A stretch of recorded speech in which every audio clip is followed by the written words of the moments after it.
Alright guys, hey, how's everyone doing? Hopefully everyone's doing good. I'm sick, so I apologize in advance. Um, People were asking for a guide on how to aim. Um, I can explain just a couple things. Crosshair placement is some of the most important things to understand. I'll be explaining some things, not everything, just from what I know. I'll just do it, off a clean slate, just off the top of my head. But for example, let's say you have mid smoke, right? You could hold dead center and spam, right? Or you could wait for the walkout. You don't want to put your crosshair in the smoke. You want to just put it slightly out or here, because people never usually come out the center of smokes. Only I do that because I'm crazy. But the reason why people don't do that, let's say I'm in their position. For example, smoke goes like this, right? I'm in the smoke. The guys here, they don't know anyone's mid. Like, this is assuming I'm on the enemy now instead of attacking. Going out through the center, there's like so much more you gotta clear. But if you walk out the sides, you can like, oops. If you walk out the sides, you can like pinch yourself to something, right? You could go like, here, I'll show you one more time what I mean. So instead of going center, you go through the sides, you clear it close, and then you can clear everything towards that direction or this direction, right? But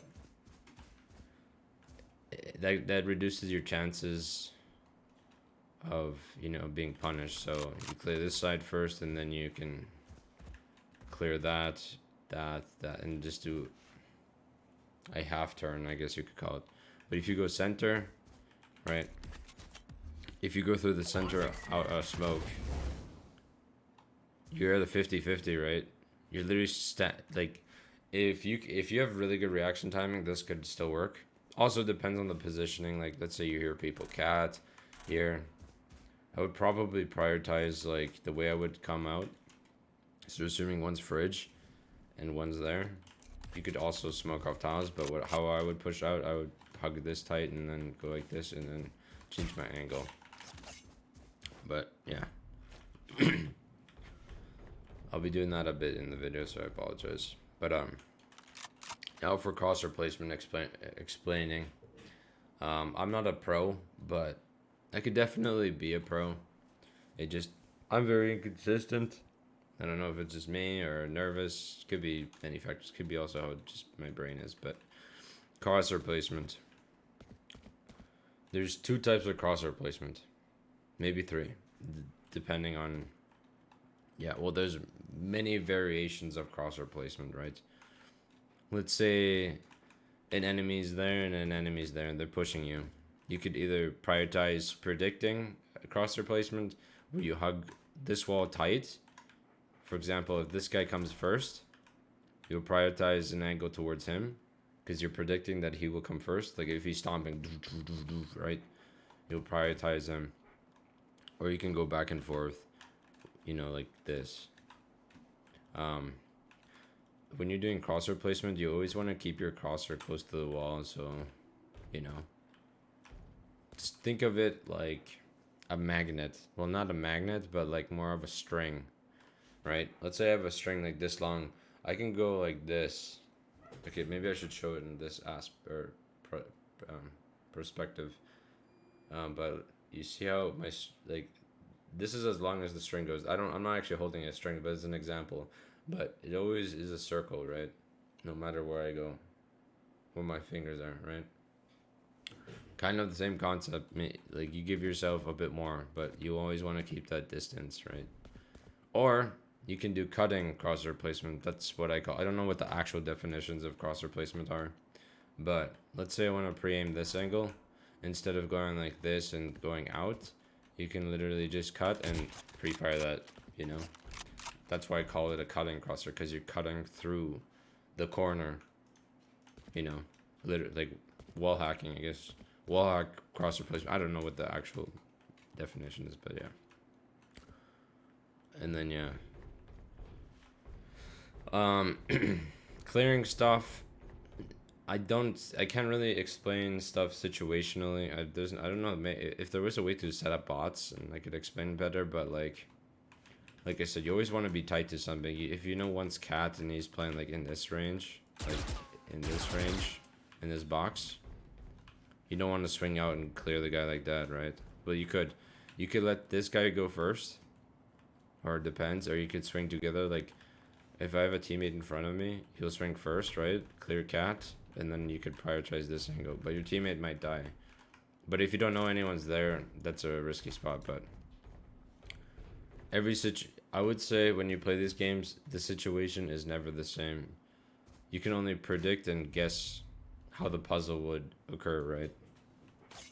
When it comes to reading people, that is also something I can't really explain. That's something that you have to explain. Let's say bomb is down right here. Hold on. How do you go ghost mode? Oh, I could probably explain in this a bit.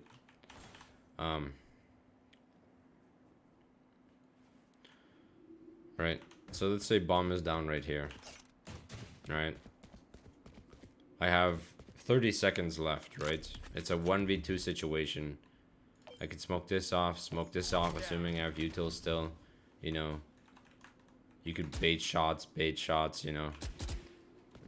Make sure you come out, stimmy, tap, and then, you know, do a fake fire. You know, like you peek, and then the guy might swing. Because you'll be like, oh, I'm swinging off your contact. Or if people hit you with a 3, 2, 1 swing, you're pretty much dead. Unless you can go like 2-2, you know, like 2 good shots. With a vandal, obviously, but crosshair placement is probably the most important thing, and just understanding it. Once you get to like a decently good level of understanding that concept, it just is really dependent on your movement, your mouse sensitivity. Some people could have like, let's say someone is tiles right side, right? Some people are able to react off of this type of angle. For myself, depending if I slept good, if I'm sick, or, you know, just exhausted or whatever, I might have to stretch that by triple. But some people are able to literally react like that. If someone's holding like that and they shoot, they might not be cheating, because like, let's say the guy swings slow, or like he does a very slow swing, like a shift while holding shift swing, then you could do that. I've killed people like that before, but that's very hard to do. That's pretty much it. Crosshair placement, every angle is different, you know. You kind of want to like guess.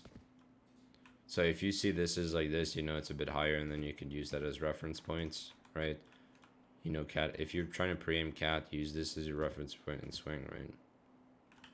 You don't want to be like, oh, I think cat is, well, you could do that too. You could be like, oh, I think cat's about here roughly, and then adjust, you know.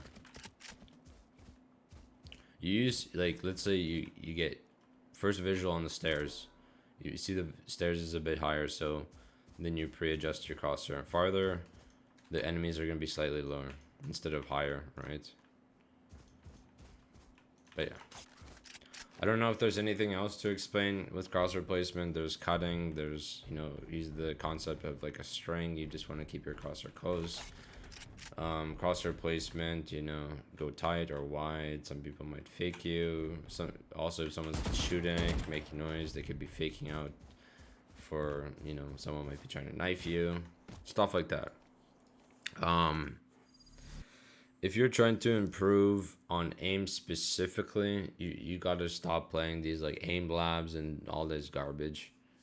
I think it's okay to practice those things with like trying to develop your certain distance swings. Like, let's say I'm trying to do like, well, I don't know how to use like a measuring, but let's say you're trying to like go in between 2 targets, right? My 2 fingers, like the top of them, these ones, and you're trying to develop that, you know, just developing that that muscle memory, that slight, you know, you move your mouse like this much, and then you can eventually get like a perfect movement. But that requires a lot of practicing. But in reality, people don't move like robots, for like, not in the, you know, like in the practice range. I think the practice range is one of the worst things you could actually do. In CS, it's a bit better. because it's omnidirectional. I think that's the term. Well, it's multi-directional. I think omni means like down, up, left, right, straight, back, and then it's like the X or Z axes. But the range is really bad because it's only one-sided. Yeah, you can stand in the center and do that, but it's really bad, and it's not that good. I also think just how this game is coded, it lacks on certain features. Like Valorant is just, but yeah, Kovacs, aim labs, this shit, this ain't gonna make you better. You could use this as a warm up, like 2-minute warm up, but when I play Valorant, I never warm up. No reason to. If you're a good player, you don't need to warm up. You only need to warm up if your hands are literally freezing. Like you just got out of like a cold shower and your body's trying to, even this garbage. Like what the fuck is this? It's like this shit is bad. I don't know what this does.